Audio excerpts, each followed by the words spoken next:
So we've got a lot to thank Hauraki Paura. He sat with a number of brilliant men, with the likes of Paura Tūhaere, his father, Paura Kāwharu, with He Maratauhia, Arama Karaka, Te Hau Tutu, just a number of these really well-versed men of Ngāti Whātua tradition. So we've got a lot to thank him for. Okay, we're just going to go through a couple of kōrero that Hauraki Paura that he recorded, that he gathered from these different learned men. So the first thing I'm going to talk about is tangaroa. And according to Ngāti Whātua tradition, tangaroa was in charge of the Taki Timu waka. Yes, we've also got those traditions of our tamate ariki nui being in charge, but we also have this Ngāti Whātua tradition that tangaroa was in charge. So Taki Timu leaves Hawaii, and the second in command was another Ngāti Whātua tupuna Tihotarangi. So they're on the water, and tangaroa gets a toi toi. And you know the toi toi. He gets a toi toi and he throws it into the water with a karakia to see how fast it would move. And that's how he could determine how quickly they were going to come to Aotearoa. So tangaroa grabs his toi toi, throws it into the water, and he has a karakia. And it's kind of like he's figuring out, how fast are we going to get to Aotearoa? So the name of that particular karakia is Te Ringa Kaha, or Te Ringa Tohu a Tangaroa. Ka pai? So it's just something. And really, this is just about getting to know this name, Tangaroa. Yep. And anyway, they land here over in Aotearoa. They get to Whangaparaoa. And I think this is the Whangaparaoa, probably down on the Bay of Plenty. And then they come up the east coast. They come up past Hauraki, past Tamaki. And then when they get to Ngunguru just past Whangarei, they did karakia on those waters. So they got to Ngunguru, and then they had these karakia there. They went up to the Cape, North Cape, and some of the people got off and stayed there from the Taki Timu waka. So we're done with Mahuru, we're talking Taki Timu today. They caught a bird, a fern. There's a Māori name for the fern bird. We'll find that Māori name at some stage. And they did a karakia on this bird to calm the waters, because the waters were getting quite rough, and also the winds on the west coast. And so they stayed a little bit in Hokianga. Okay, so we're talking about Taki Timu and our man Tangaroa. Now, there's this other fella who's in the story, and his name is Tohu, and he marries Tangaroa's sister. Yeah, I can't see many pens writing anything down. You guys must have magic ears, eh? You've got those magnetic ears that capture everything. So anyway, this fella Tohu marries Tangaroa's sister, and her name is Rongonui. So Rongonui makes her way down to Kaipara to stay with her brother and whatnot. Later on, Tangaroa and Tohu, this is the brother-in-law now, Tangaroa, they come down into the Kaipara as well. So now you've got pretty much all of these Taki Timu people moving into the Kaipara area. Now Tangaroa, the captain of the Taki Timu, says to his brother-in-law Tohu, hey, you better go and put up a tuahu, an altar, so that we can have our karakias and make sure that we're all fine to live in this area in the Kaipara. And I'm going to go and get the people we left behind up there in the Muri Whenua area. And, we're going to make a couple of really big ropes. So Tangaroa went back up north to get the people to come down into the Poto area. But that evening when he got back,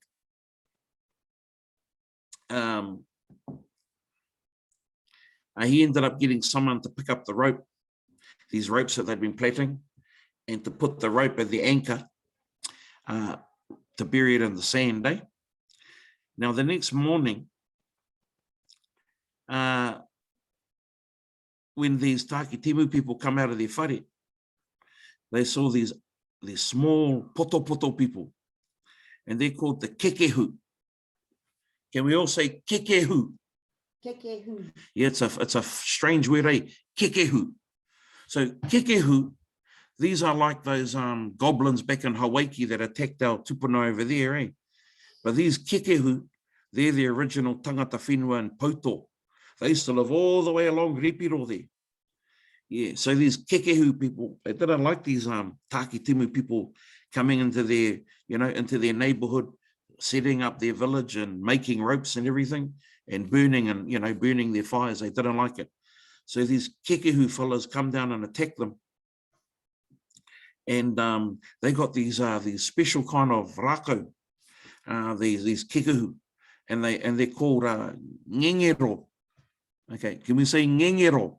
Ngengero. I know, not the easiest words today. So we got the kekehu, and they're holding their ngengero, the spears. So anyway, they have this big fight, but at the end of the day, Tangaroa and his people win.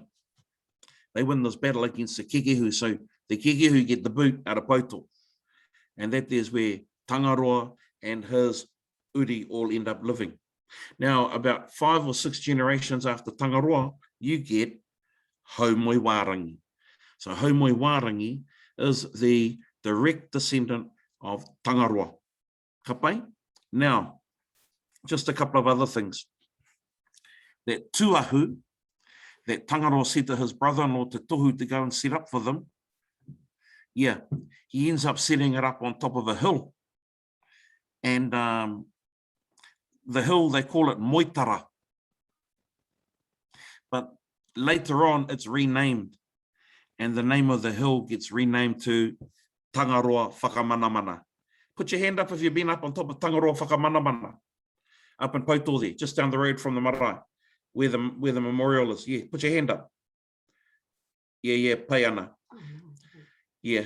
So if you get a chance to go to Pauto, about 500 meters past the marae, on the right-hand side, there's a hill with a memorial, and that's where Tangaroa Whakamanamana is, or it's the place where Tohu, Tangaroa's brother-in-law, set up the tuahu for the Taki Timu people.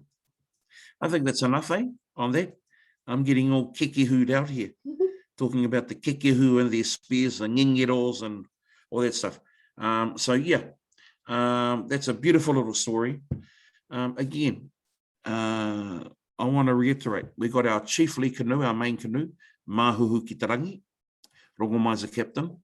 We've got our brother canoe, which I've never really thought a lot about, but in these last couple of weeks, I've really started to grab onto the idea of kurahaupo through Pō Hurihanga. Now, kurahaupo waka and Pō Hurihanga, Pō being the son of Rogomai. So there's a natural synergy there. So we've got those two waka. Now we've got Taki Timu. Taki Timu bringing that direct line down to Haumoi Warangi. Okay, and then we bring it down to Tāmaki Makaurau. Obviously, we've got our Tainui waka here and all of those traditions and all of those whakapapa, which really lock into Ōrākei. But the Tainui also locks into a lot of our kaipara hapu as well. So up in Otamatea, around Oruawharo, Otamatea, stretching the Tinopai, we've got Ngāti Kura, we've got Ngāti Tahinga, and also Ngai Tāhuhu. Now, these are the original hapu that were in Otamatea before Te Uri o Hau, from our Tainui whakapapa as well. So yeah, there you have it. Let's have a little waiata. Ka pai? Ngā mihi nui. Me waiata? Me haka, me haka. Okay. Kei a koe. Bye-bye. Tēnā tātai, here's our haka pōhiri that we've been learning e Hama. We'll just run this through a few times. This is the haka pōhiri for those that haven't seen it before. The haka pōhiri for our ahure, which will still take place. And I'll just turn my camera on so you're not thinking, who's talking here? Yeah, the ahure will still be carrying on when it is safe to do so for us all. Also, this is the hakapuhiri that Tarima has prepared for the matatini that we hope will still continue to. Tēnā iruia. Awe he aha te hau e wawara maira. Aue konga hau e wha e wawara maira. Wawaki kawana ngatai. Ngaru ana I wai te mata. Toi a mahuhu ki te rangi. Ngā waka ki uta kia ki te aiau. Kia rongo ai I te kaupapa. I hara mai ai koe. Takahia. Takahia te whenua. I hara mai ai koe. I hara mai koe ki runga o Ngāti Whātua. Ki runga o Tamaki. Here ngā waka, here ngā tangata e. So we were lucky to hear Tarima back, I think yesterday, and there's been a slight change with Tamaki hitting ngā waka, so we'll just rerun that line. Takahia. Takahia te whenua, I hara mai ai koe. I hara mai koe ki runga o Ngāti Whātua. Ki runga o Tamaki. Here ngā waka, here ngā tangata e. Kapa, we'll run that through just a few times, e wama. Takahia. Takahia te whenua, I hara mai ai koe. I hara mai koe ki runga o Ngāti Whātua. Ki runga o Tamaki. Here ngā waka, here ngā tangata e. Takahia. Takahia te whenua, I hara mai ai koe. I hara mai koe ki runga o Ngāti Whātua. Ki runga o Tamaki. Here ngā waka, here ngā tangata e. Takahia. Takahia te whenua, I hara mai ai koe. I hara mai koe ki runga o Ngāti Whātua. Ki runga o Tamaki. Here ngā waka, here ngā tangata e. Okay, note to yourself, will you? Don't try and do 5 things at a time. Right, last time through takahia. Takahia. Takahia te whenua, I hara mai ai koe. I hara mai koe ki runga o Ngāti Whātua. Ki runga o Tamaki. Here ngā waka, here ngā tangata e. From the top maybe. Tēnā iruia. Awe aha te hau e wawara maira. Awe konga hau e wha e wawara maira. Wawaki kawana ngatai. Ngaru ana I wai te mata. Toi a mahuhu ki te rangi. Ngā waka ki uta, kia ki te aiau. Kia rongo ai I te kaupapa. I hara mai ai koe. Takahia. Takahia te whenua, I hara mai ai koe. I hara mai koe ki runga o Ngāti Whātua. Ki runga o Tamaki. Here ngā waka, here ngā tangata e. Etu pohiri ngai iwi o te motu pakia. Ai aha te rā. Haere mai. Ai haere mai aue. Haere mai. Ai haere mai aue. Etu, we'll just take it down. Those 3 lines are pretty simple. So, etu pohiri ngā iwi o te motu pakia. Ai aha te rā. Haere mai. Ai haere mai aue. Haere mai. Ai, haere mai. Yaupe, kapai. We'll go once from the top, two haere mai, over, and come to tēnā mō tēnei rā. Tēnā iruia. Uia. Hea tērā ngā kupu e tikana. Aue, aha te hau, e wawara mai rā. Aue, konga hau e wha, e wawara mai rā. Awaki kawana Ngaru, ngaru, ngaru ruanai wai te mata. Ia mahuhu ki te rangi Ngā waka ki uta, kia ki te ai au, kia rongo ai, i te kaupapa, i hara mai ai koe. Takahia. Tuka takahia te whenua, i hara mai ai koe. I hara mai koe, ki runga o Ngāti Whatua, ki runga o Tamaki. Here ngā waka, here ngā tangata e.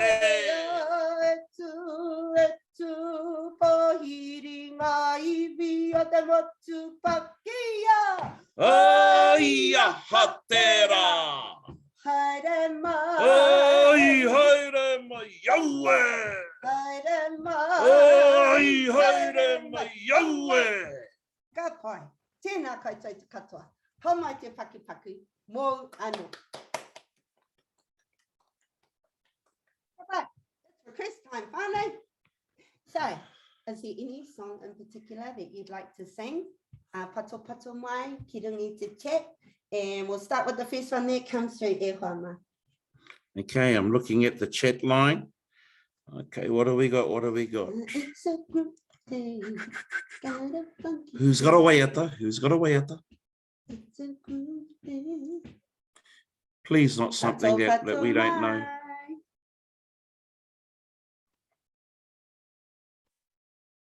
Okay. Hey, ka pirangi te waiata?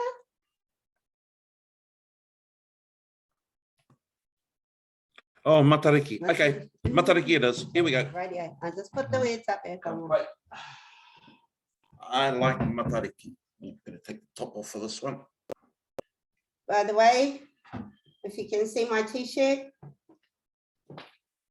it says Kahurotau on it. I'm just disclaiming right here, it's a very different Kahurotau to those which we've been hearing about up here. Taku tipuna no te whanau apani.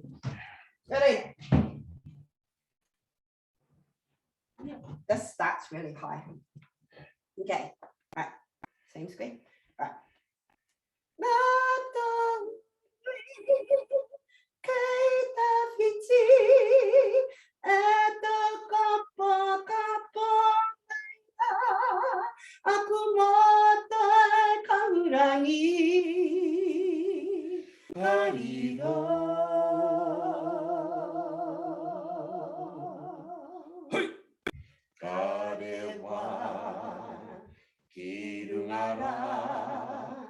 Kia matariki, kia autahi, kia takurua. Yawai! Kia puanga, ki ngā whetu, tapu o te tau. Karewa, kia matariki.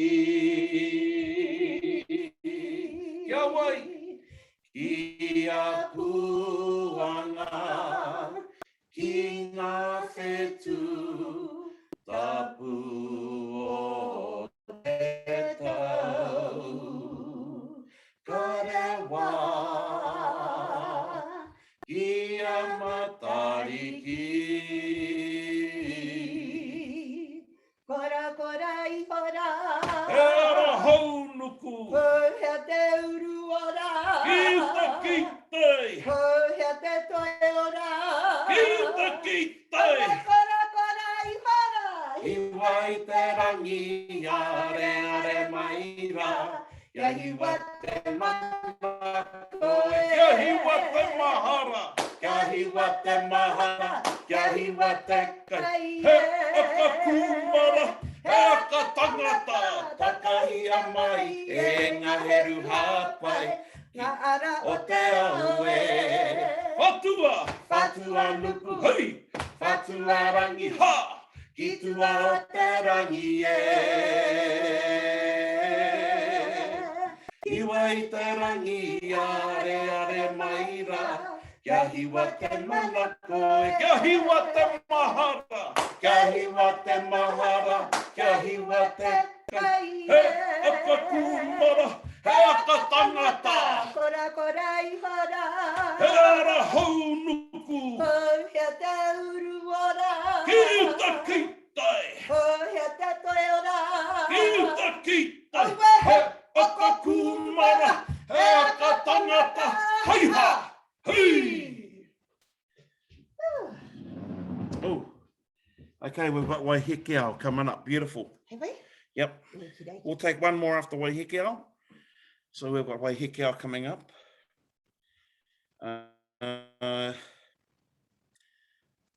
Who knows Waihekeao's father? Hey? Waihekeao's father. Why don't you put it into the chat line down here? Ko wei te papa or Waihekeao. While we're waiting for those words, come on. You can do it. Ka reko tā whaki. Tūtaki. Thank you, Bales. Tūtaki. Tūtaki marries kahuro, ka puta, ko Waihekeao. Here we go. No, let's get the right song. How does this start again? Oh, yeah, right. No kwakapi te whenua I ori, maunga nui ki tāmaki, maranga. Maranga maira, maranga maira, he wahine, purotu, Waihekeao, re hua, Waihekeao, mare kurae. Nau kwakapi, nau kwakapi te whenua I ori, maunga nui ki tāmaki, maranga. He tau kupu na mahanga, he manurere I te pō. He tau kupu na mahanga, he manurere I te pō. Ko puta kaora, ko tūtaki, ko Waihekeao e. Iripiro e, ki te amai ana, tō atahua. Ka tai te rongo, ki aha mai warangi. Ko koe tēnā he wahine mana, Waihekeao e. Ka puta rā ko makaue, ko mauku koe ka e. Ko riunga tēnā, ko whiti ko rango. Ko te to tiki, ko te po tiki haki puta tō muri e. Maranga maira, he wahine, purotu, Waihekeao, re hua, Waihekeao, mare kurae. No kwakapi te whenua I ori, maunga nui ki tāmaki, maranga. No kwakapi te whenua I ori, maunga nui ki tāmaki, maranga. Maranga hei! Okay, cool. Righty ho. Okay. Let's run through for a final. Let's have a sing through. Te kainga. Yeah, te kainga. Let's go through te iwi kainga. Te iwi kainga. This is a waiata that's been selected for the hakangaho. So, oops, wrong share. Just a little bit ahead of myself. Radio. Just remembering te iwi kāinga, we can swap it around and it becomes e aku manuhiri as well. So when we go away, as we did down to, when we went for our hui down in Ngāti Pāwa, we use this as te iwi kāinga. But when we're back at home in Ororake or back in Ngāti Whātua, we use it as e aku manuhiri. Okay, let's have a go.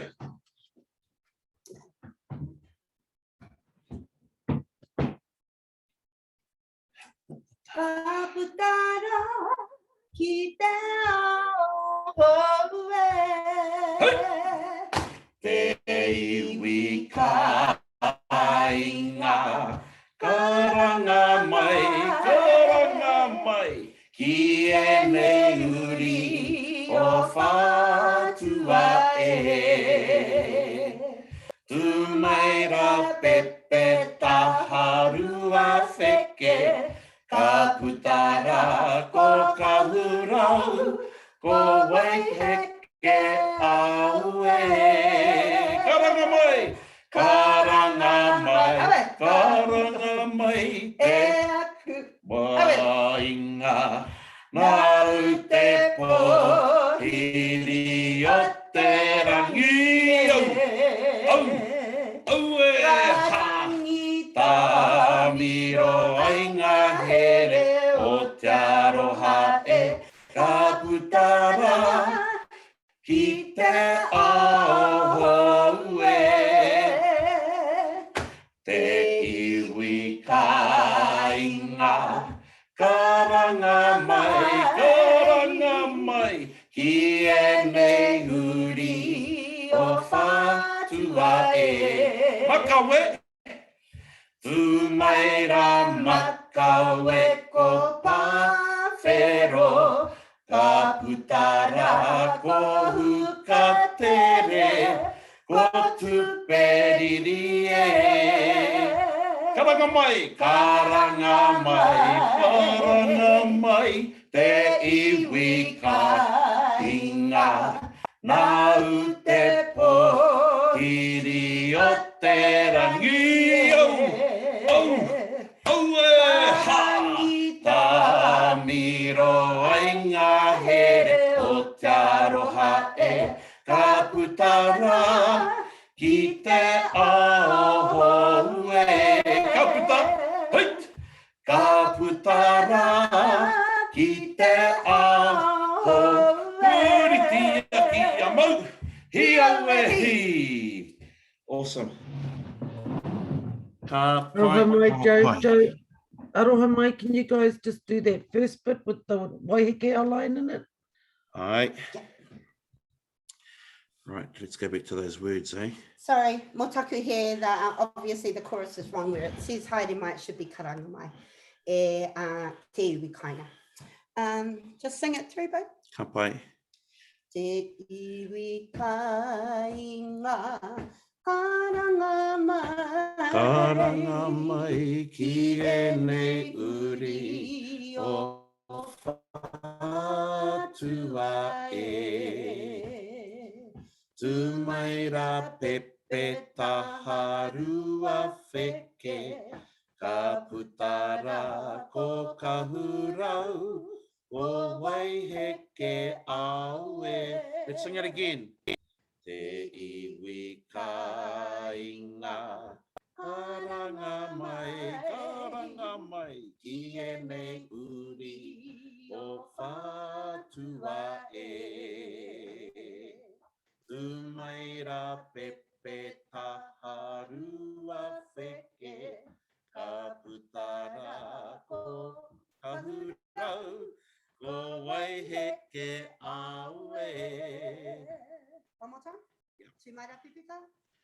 Tu maira Pepe taharua wheke, ka putara ko ka hurau, ko waiheke au e. Ke pai ana? Ka pai marama? Can I just ask a pātai? Yeah. Is there any reason why Pepe Taha and them are above Makawe and Pawhiro? Yeah. Because because Makawe is a daughter of Waiheke. Yeah. Ka pai? Kia ora. Okay. Awesome. Okay. Alrighty. All right. The moment we've all been waiting for. Kahuti. All right. This is a challenging one today, e te whānau. Very, very challenging. So hopefully you had your ears on during the historic kōrero. But it's good, eh? It's all learning and it's a bit of fun.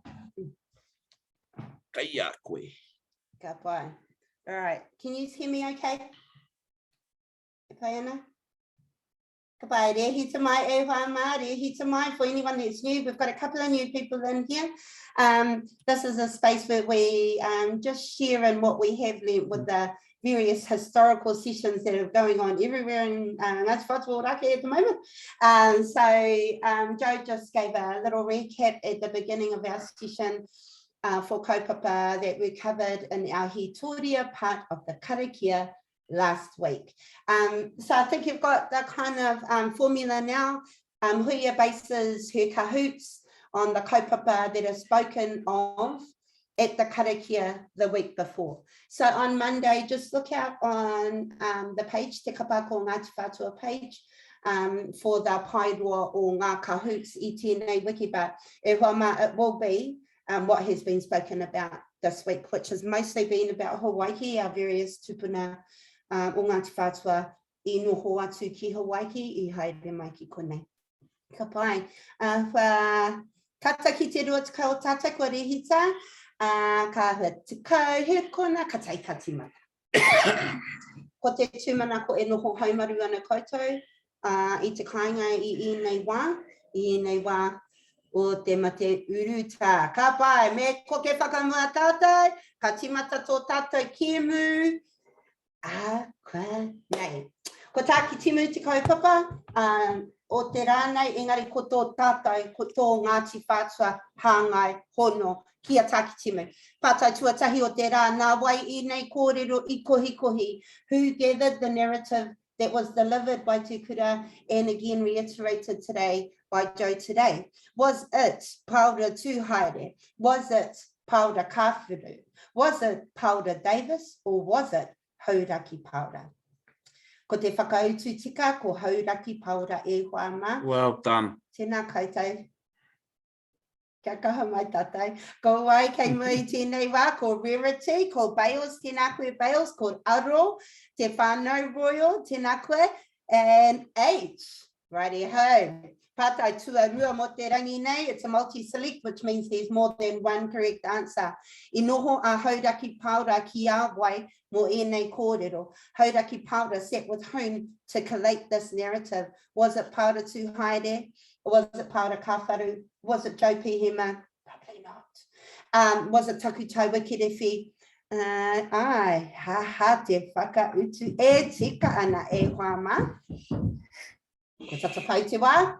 Ko te whakautu e tikana, ngā whakautu e rua, ko Paura Tūhaere, Paura Kāwharu, tēnā koutou katoa, te nuinga I tika. Ko wai, kai mua I tēnei wā, kai reira tonu a Rarity, Bales, te whānau Royal, Papiki ake, a Smith, I'm guessing that's Matua, and Ara, tēnā koutou katoa. Ka tahuri ki te pātai tuatoru, ko wai te rangatira o Tāki Timu waka e aiki I nei kōrero. Who was the chief of Tāki Timu according to this narrative? Was it Tamatea Ariki Nui? Was it Tangaroa? Was it supposed to be Tamatea Pōkai Whenua? Or was it Paura Hauraki? Ko wai te rangatira o Tāki Timu waka e aiki e nei kōrero. Ko te whakautu e tika ana, tēnā koutou te nunga I tika. Ko Tangaroa, kia ora. Oh, Benny will be bumming out. I'm just letting Benny in. She'll be bumming out. She's missing us. All right. Ngā mea tu, e toru I runga, kai reira tonu koutou, ko aura, ko piki ake, her tuti, tēnā koe ko tai mai ki te podium. All right. Te pātai tua whā, ko wai te ingoa o te karakia a Tangaroa, nōna e whiu toi ana ki te wai. What was the karakia delivered by Tangaroa i aia e whiu te toi toi ki roto i te wai? Ngā atua Māori, te tākina a Tangaroa, te ringa kaha, te ringa tohu a Tangaroa, tērā ia te mātauranga. These are quite tricky. These pātai. Awesome. Te ringa i tika, tēnā koutou, te ringa kaha, Wow. te ringa tohu a Tangaroa, tēnā koutou. Ka pai. O, kei te nuku nuku, te podium, ko Bales kei mua, tēnā koe babe, te whānau royal, tuarua, Rarity, tuatoru, Don 59, her tuti. Tēnā koutou. Alrighty. Whātai tuarima, haha te momo manu, i karakia hia e Tangaroa, kia ngā wari, ngā tai me ngā hau. What bird did Tangaroa use when he did karakia to help calm the tides and the winds? Was it a karoro, a toroa, a tui, or a mātata? Seagull, albatross, bellbird, or a fern? He mātata, tēnā koe Bernadette, nau I pātoto mai te kupu Pākehā mo tēnā hoki. Māori, I think. Ka pai. All right, ngā mea tuatoru kei mua, kai reira tonu korua. H, kua piki anō koe ki te podium, Don 59, kei reira tonu koe hoki. Ka pai, we're about halfway there, e hoa mā, pātai tua ono, I moe a rongo nui, te tuahine o Tangaroa, I awai. Rongo nui, the sister of Tangaroa, married whom? Was it Tāne? Was it Tohu? Was it Tama? Or was it Maui? And I know for sure it wasn't Toru. So if anybody was reading the chat, kei reira te whakautu te kāna. In te nuinga I tika, tēnā koutou. Ko Tohu, te brother-in-law me ki o Tangaroa. Ka pai. Oh, ko noho tau te podium mo tēnei wā. Ka kākea tau. Ka tāhuri ki te whātai tua whitu mo tēnei wā. Haha te momo rākau I a te kekehu. What type of rākau did the te kekehu have as they went out to meet the waka? Was it a ngero? Never heard of it. Was it a tefa? Was it a taiaha? Or was it a pauwhenua? Kei te tika. Kei te kiti au I o ngatu. No. Ko hapi. Ka pai ko te ngero e tika ana. Ai ki ngā kōrero he rākau tērā he niho ki runga. But yeah, he mea kāre anō a huia kia mōhio atu ki aia. Ka pai, ko Bales ki mua, ko Rarity tuarua, ko te whānau roa, tuatoru, H tuawha, Don 59, tuarima. Pātai tuawaru mo tēnei rā, ko wai te ingoa o te wāhi I ēnei rā, I tū ai te tuahu nā tohu I whakarite. Wow, that's like, what's the name of the place where tohu put the tuahu? Now, I think it was up on a hill. Joe was talking about it being up on a hill. And it used to be called, what did it used to be called? Moitara. Moitara, but it's now known as something else. That's correct. Te nuinga I tika, Tangaroa whakamanamana. It's quite rather a prestigious place. And if you'd like to go on to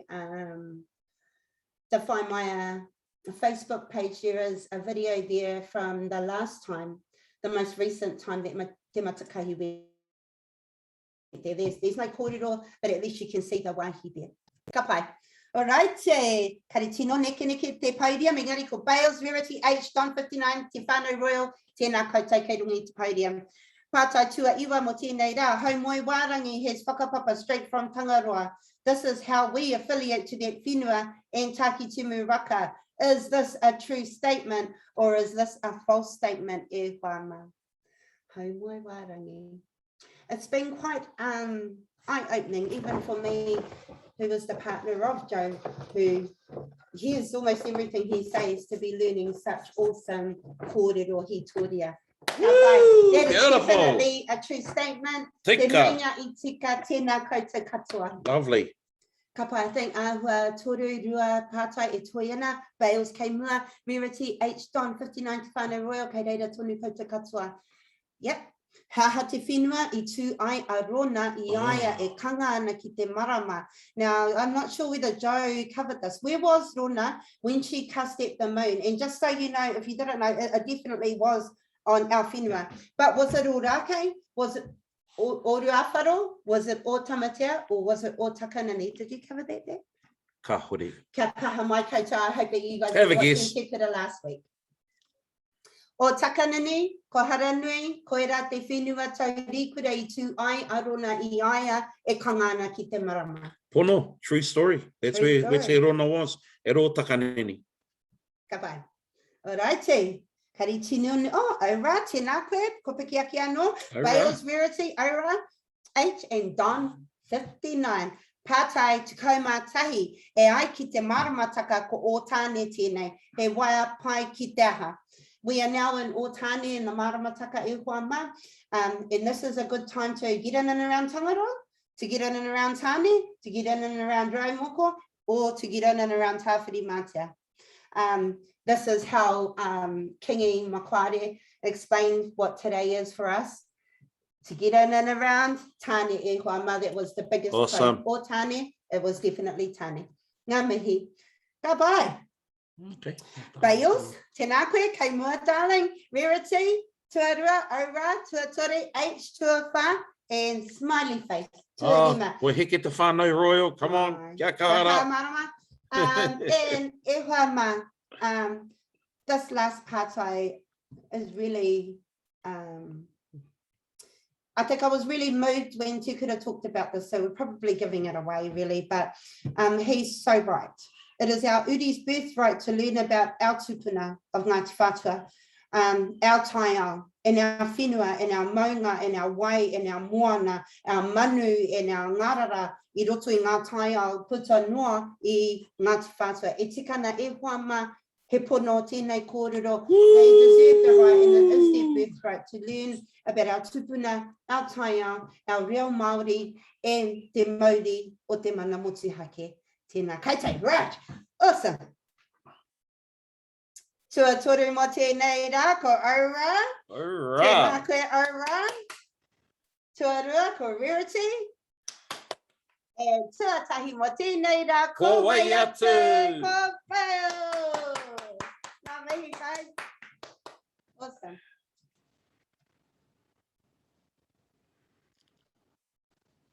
All right, now, who was Aura? Reveal yourself, darling. Irina Talbot. Tēnā koe, I could have almost guessed that, my darling. And Rarity? Nora! Oh, tēnā koe, Rowena. Kia ora, Tēnā koutou. Ngā mihi nui kia koe, Bells. Ngā mihi nui kia koutou katoa. Ka hoatu, whakahokia te rākau ki a Joe. Hey, I think we'll just finish on our waiata katuau. Oh, no? Okay. What?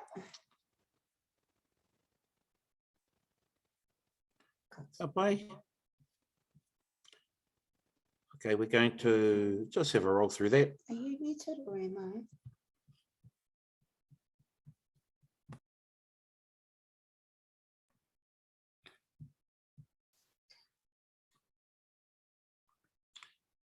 We've had a lot of good kōrero about the other waka.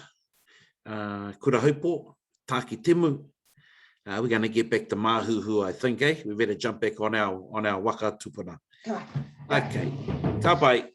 Ka tua I te kai o tāku waka tapu ka Mahuru ki te rangi wai, ka re tū ana te moana o kai para I whakatau ki hi ai.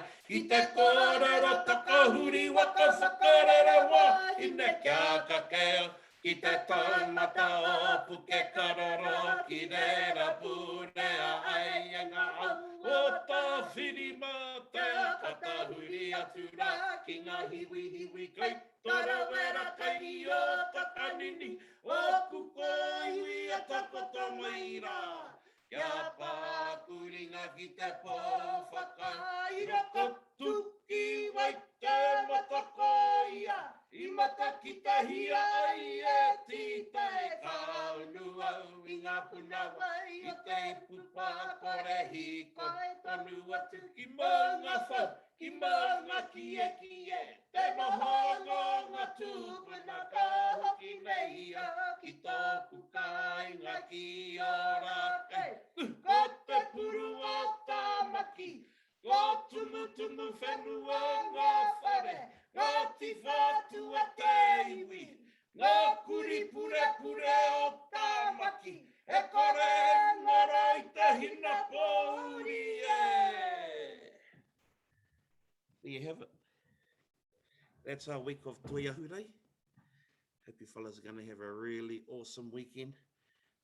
Kia au, kia mau tātou ki ngā ki te ipurangi nei. Stay close to the communications that are going out from the iwi on the different platforms. Hang on, I'll hand it over to Wia. Yeah, Atakura just sent through a message and she was asking if we'd like to contactless Roro Kai Parcels e Whama, pickups from the Punareo. They will be there till just after 2. So you've got time now to jump in your cars and pop off over there. They'll wait there for 10 to 15 minutes. Karakia Atipo nei Whetu Karaka.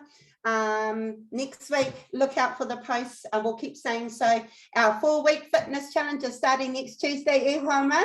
So we'll be getting comms out for that soon. 7 o'clock on a Zoom platform, 7 o'clock in the morning. I'm going to try really hard. And also the TikTok challenge for our babies. E hangai tō tika ki ngā atua Māori koe rā te kaupapa. We'll be putting comms out about that next Wednesday. So you can start thinking about what you might like to do with your babies. This isn't just restricted to babies, by the way. But we'll wait for the rules to come out and we'll see you all on Monday. Kia haumaru te noho I te wikina e Whama. I hear it's bumper to bumper down at Mission Bay. Ko haere. Ko haere ki reira. I think that there's some things in process to make things safer for everybody. Te mihi nui, kia koutou katoa. E te kore whakamitinga. Marama, do you have anything you'd like to pānui to the to our people while you're online here? Oh, kia ora, Joe. Kia ora whānau. So wonderful to see all your faces. The board had their meeting this morning. We kept it to just a half day, which has been really good. As you all know, it's quite difficult to do things online, especially if you're online for more than 2 hours or more. So yes, we had some really good. Hui. I suppose something that would be of interest to the whānau that the board made a decision on is that we've approved the green light for our wakataua to be built. So that's some really good news, and we're hoping that that will be on the water by 2022. Wow. Beautiful. Thank you for that, Marama. What wonderful news for our people, and I'm sure our tupuna are smiling. On that note, have a great weekend. Kia noho ora koutou ki o koutou kāinga, kia haumaru te noho, kia hari ko te noho, hoki mai anō a tērā wiki, a te mane. We've got karakia tonight, and take care of yourselves. Ngā mihi nui. Ngā mihi nui. Ka kite.